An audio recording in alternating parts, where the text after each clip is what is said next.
오늘 말씀은 족장들의 믿음에 대한 말씀입니다.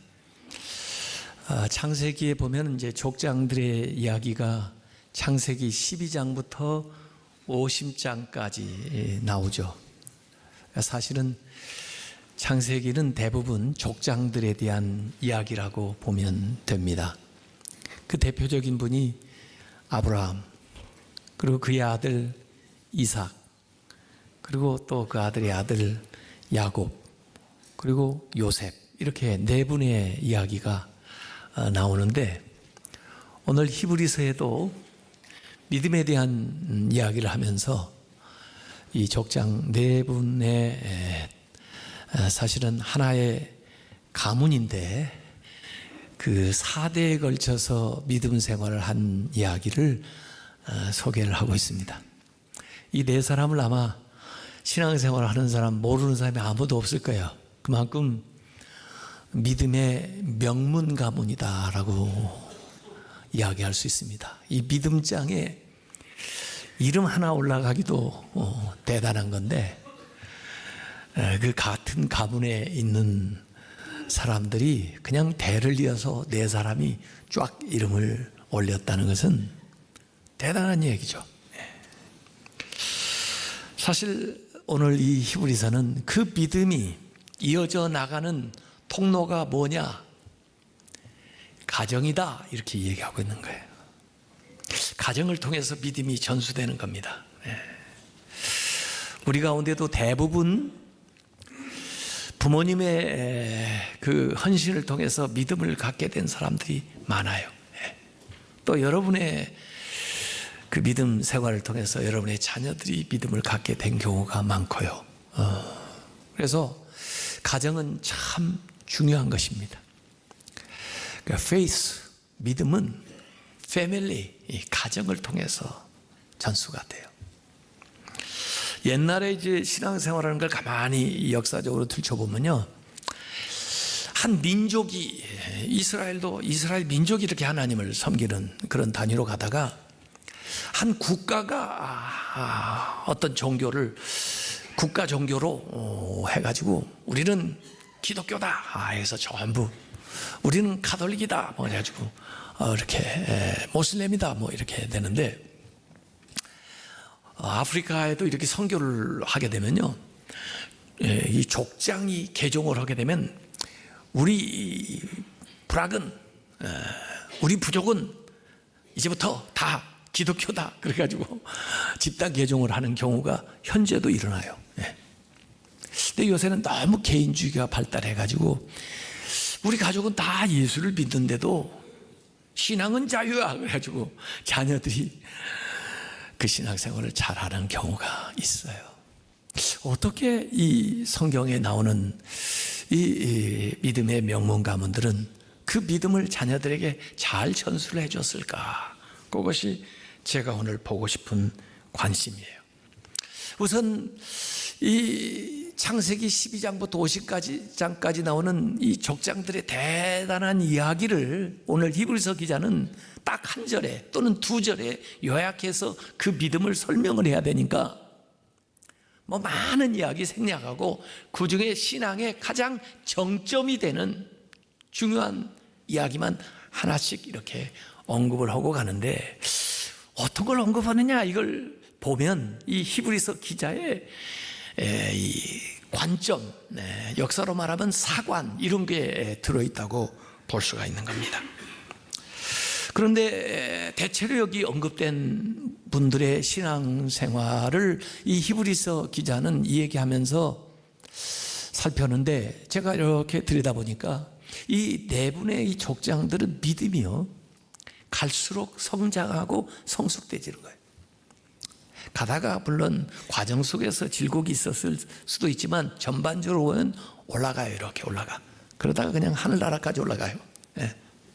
그래서 오늘 이야기는 그 믿음의 정점에 있었을 때 이야기를 하고 있는 겁니다. 그리고 이 믿음의 족장들은 공통점들이 자기만 신앙생활을 잘한 게 아니라 다음 세대를 준비하고 다음 세대에게 그 믿음을 물려주고 가시는데, 특별히 기도, 축복 기도를 통해서 그 믿음을 다음 세대가 전수해 주는 방식이 오늘 여기 말씀에 나와 있어요. 그래서 우리가 우리의 믿음을 우리 자녀들에게 물려주는 방식, 그게 뭐냐? 기도인데, 특별히 없을 때도 기도해야 되지만 있는 자리에서 들을 수 있도록 축복을 해주는 건데, 그 축복 기도 내용을 살펴보니까 장래에 있을 것에 대한 내용들이에요. 그래서 믿음으로 앞으로 그들에게 또 그들을 통해서 하실 일들에 대한 그 비전을 그 자녀들에게 축복하면서 기도하고 남겨드리고 그 다음에 나아가는, 이렇게 오늘 족장 네 사람에게서 공통적으로 찾아볼 수 있는 이야기입니다. 자, 우선 히브리서 11장 17절에는 믿음의 조상인 아브라함의 이야기가 지난주에 이어서 나오는데, 아브라함은 그 인생의 정점이 뭐냐? 시험 받은 거예요. 모리아산에서 시험을 받을 때 믿음으로 이삭을 드렸으니 그는 약속을 받은 자로 돼, 이삭을 통해서 이루어질 약속, 그 약속을 받은 자지만은 그 외아들 이삭을 드렸느니라, 이렇게 기록되어 있습니다. 이야기 모를 사람 없죠? 모리아산에서 이삭을 제물로 바치라 그랬는데, 사실 또 이삭을 통해서 한 민족을 이룬다고 했는 하나님의 약속도 있었는데, 이 명령과 그 약속이 어떻게 되느냐, 양립하기가 좀 곤란한 것 같고 모순적인 것 같지만은, 또 알 수 없는 것이 많이 있지만은 아브라함은 믿음으로 순종했다는 거예요. 자기의 생각도 많이 있지만은 자기의 생각보다 하나님의 생각을, 하나님의 뜻을, 신실하신 하나님을 믿고 그 명령대로 수행을 했다. 그것을 오늘 히브리서 기자는 위대한 믿음으로 우리에게 소개하고 있는 겁니다. 그 모리아산에 올라갈 때요, 이삭이 아버지한테 하는 질문이 나와요. 창세기 22장 7절에 보면 불과 나무는 이꺼지와 번지할 어린 양은 어디 있나이까 하고 물어보는 거예요. 아마 많이 아버지하고 같이 제사를 드려봤기 때문에 제사에 필요한 것들을 잘 알고 있을 텐데, 지금 불 들고 가고 아버지가, 그리고 자기가 나무를 지고 가는데 이건 있지만은 진짜 필요한 번지할 어린 양은 어디 있나이까 하고 물어보는 거죠. 이게 사실은 이삭의 질문뿐만 아니라 우리 모두의 질문이기도 해요. 과연 누가 제물이 될 거냐? 누가 우리를 대신해서 제물이 될 거냐?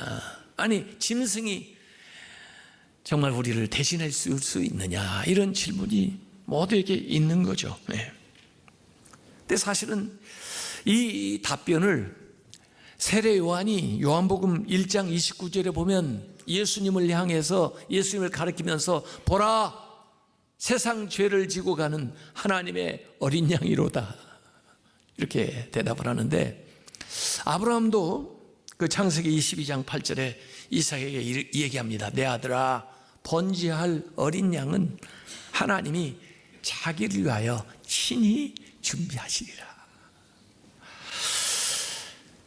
참 알지도 못했는데 믿음으로 얘기했는 것 같은데 그 믿음대로 됐어요. 그 믿음은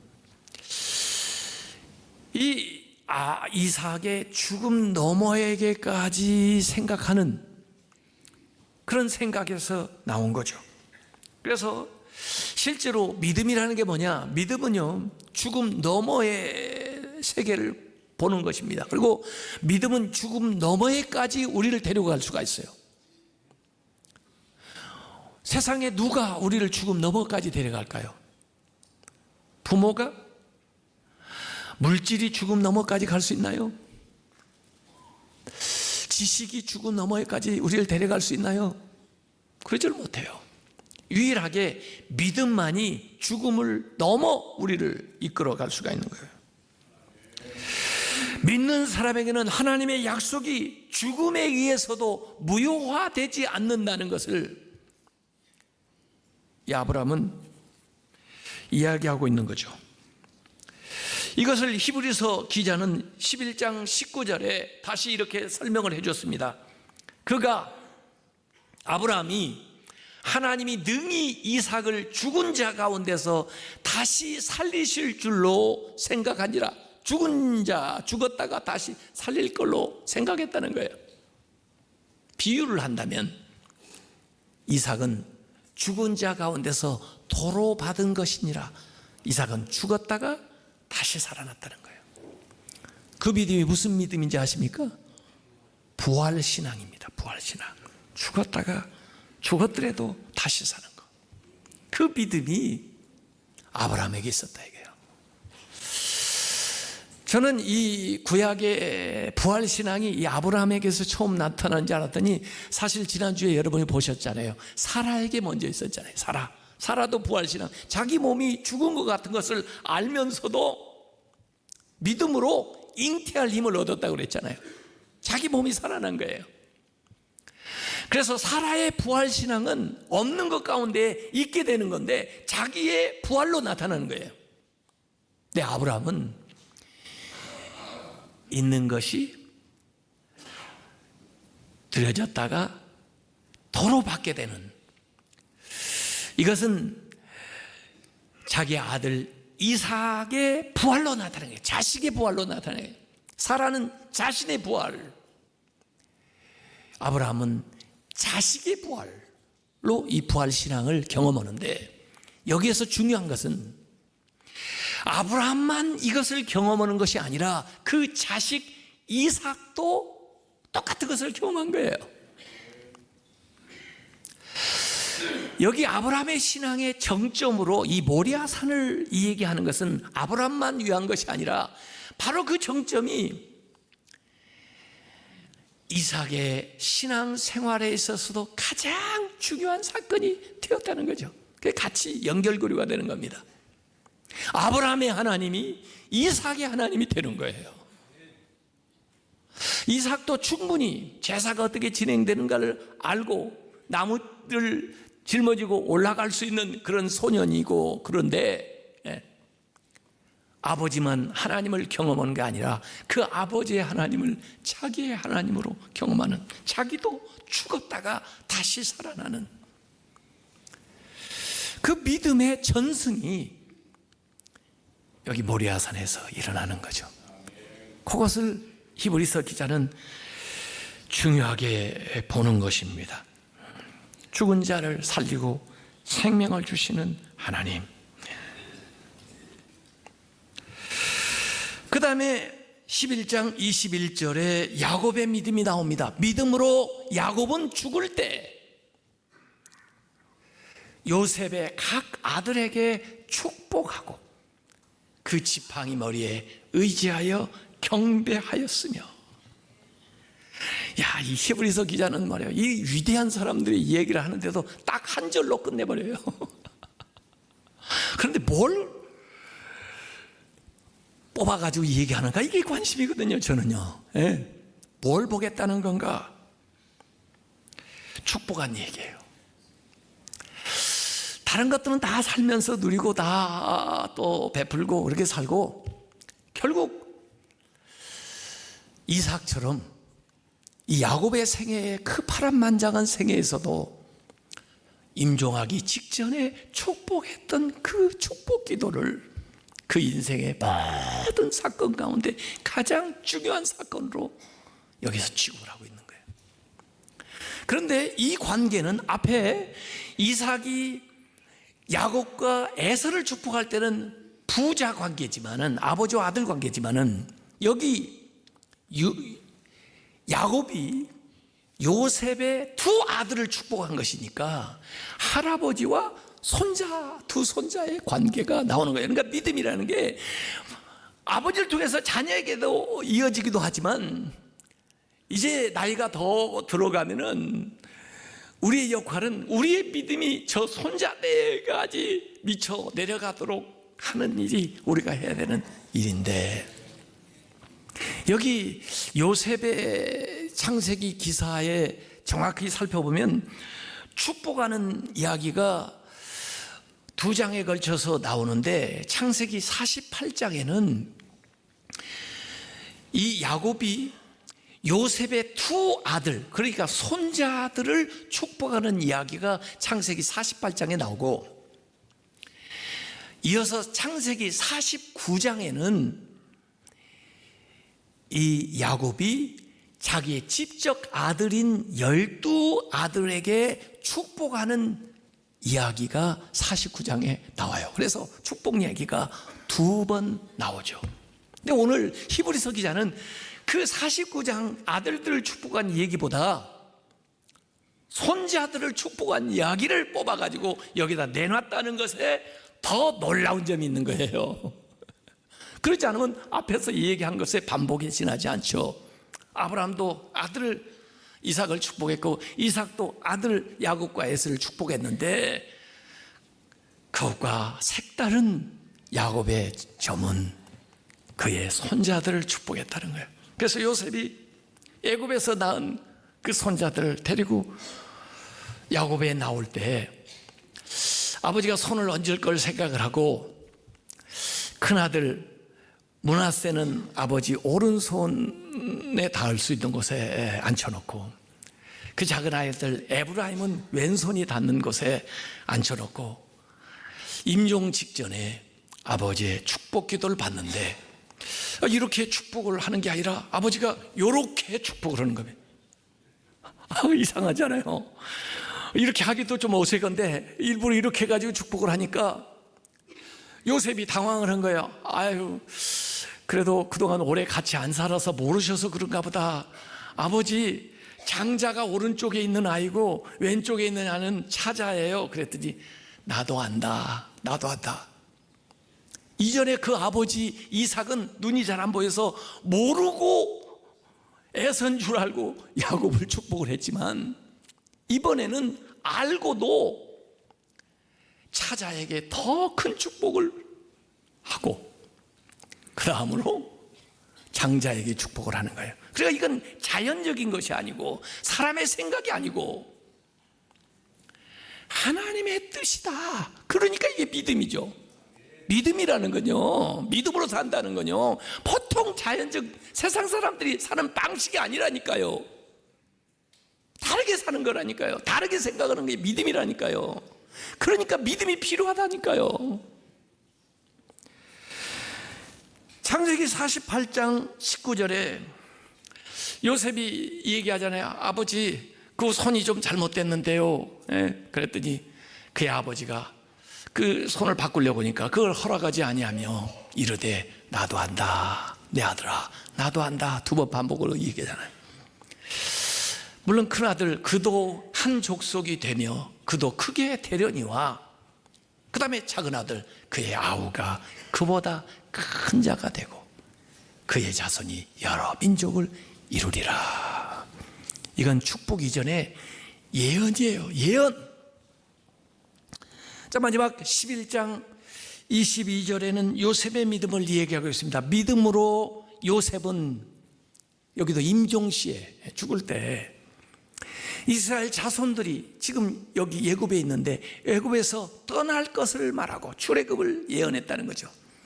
또 그때 자기 뼈를 위하여 명하였음에,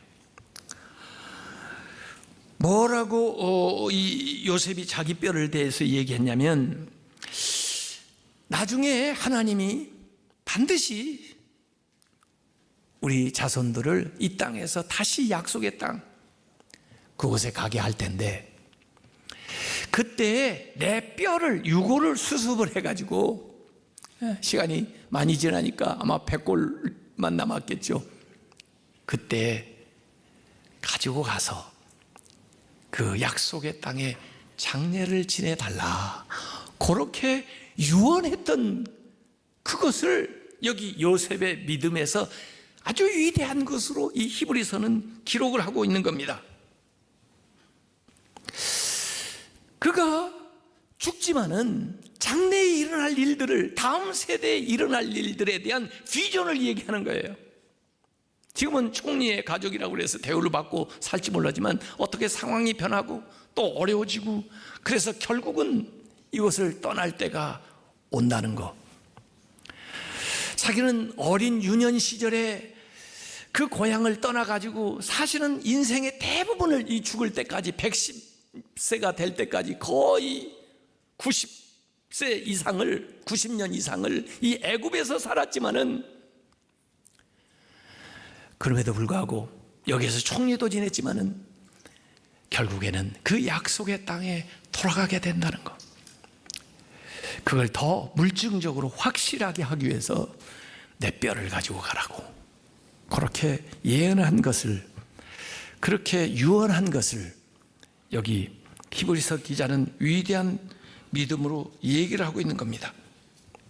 사실 그 아버지, 요셉의 아버지 야곱이 죽었을 때도 그때는 총리의 신분이니까 요셉이 장례를 지내주는데, 조상들의 묘실이 있는 가나안 헤브론까지 가서 장례를 지내요.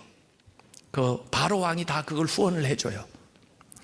저도 헤브론에 가봤는데, 헤브론에 가면 아브라함이 사놓았던 막벨라 그 굴이 있는데, 그 굴에 장례를 지냈는데 거기에 아브라함과 사라가 묻혀 있고, 그다음에 그의 아들인 이삭과 리브가가 묻혀 있고, 그 다음에 야곱이 거기에 묻혔는데 야곱의 부인은 레아가 거기에 묻혀 있어요.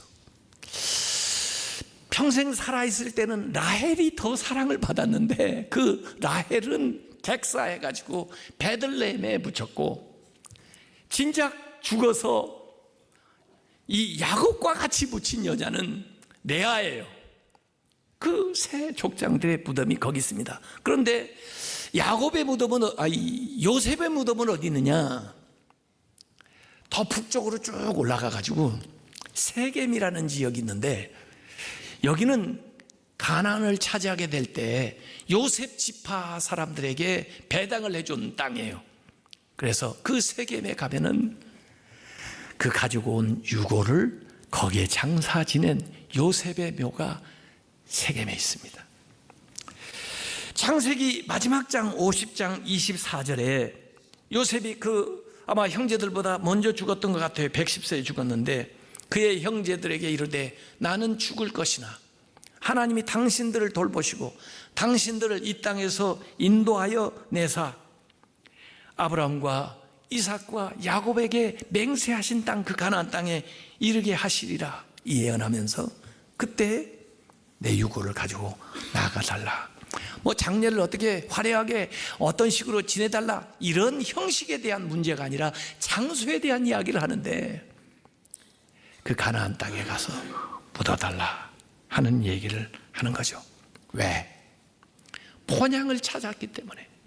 그 아버지, 그 할아버지, 그 중조부처럼 이 세상은 나그네와 외국인으로 살면서 그 돌아갈 약속의 땅을 생각했는데, 사실은 그거 가나안에서 보이는 땅이지만은 그 가나안보다 더 나은 본향을 생각하고 살아갔기 때문에 그걸 잊어버리지 말라고 자손들에게 이 얘기하는 거예요. 이건 조상과 자손들에 대한 이야기가 거기에 나와 있는 겁니다. 그래서 세상에서 가장 긴 장례 행렬이 창세기와 출애굽기와 여호수아에 걸쳐 나오는데, 그것이 요셉의 장례예요. 요셉은 110세에 죽어서 애굽의 몸에 향재를 놓고 입관을 했습니다. 그게 창세기 50장 26절, 창세기 마지막에 나오는 거죠. 그 후에 400년이 지난 다음에 출애굽을 하게 될 때 모세가 요셉의 유고를 가지고 출애굽, 애굽에서 나가게 되는 이야기가 출애굽기 13장 19절에 나옵니다. 그리고 나중에 여호수아 시절에 그 땅을 가나안에 들어갔을 때 세겜에 그 장례 지내는, 요셉의 뼈를 장례 지내는 이야기가 여호수아서 24장 32절에 나오는 거죠. 요셉은 뭐한 사람이냐? 꿈꾸는 사람입니다. 미래의 비전을 꿈꾸는 사람이에요. 그리고 그 미래의 비전을 자손들에게 말씀으로 남긴 사람이에요. 유언으로. 그래서 위대한 것입니다. 그래서 명문 가문이 된 거예요. 이 네 사람의 이야기들이, 이들은 다 공통적으로 미래지향적인 삶을 살았던, 미래를 예언하면서 앞으로 있을 일에 대해서 자손들에게 축복했던 사람들이고, 자기가 죽기까지 그 약속이 이루어지지 않았다 할지라도 믿음으로 이야기했고, 그것이 이루어질 것을 확신하고 살았던 사람들이고, 결국 자녀들에게 하나님의 이름으로 축복하면서 살아갔던 사람들이에요. 그 축복이, 그 은혜가 해를 더하면 더할수록, 대를 더하면 더할수록 더 놀랍고 위대하게 나타나는 그런 교회가 되시기를 주님의 이름으로 축원합니다.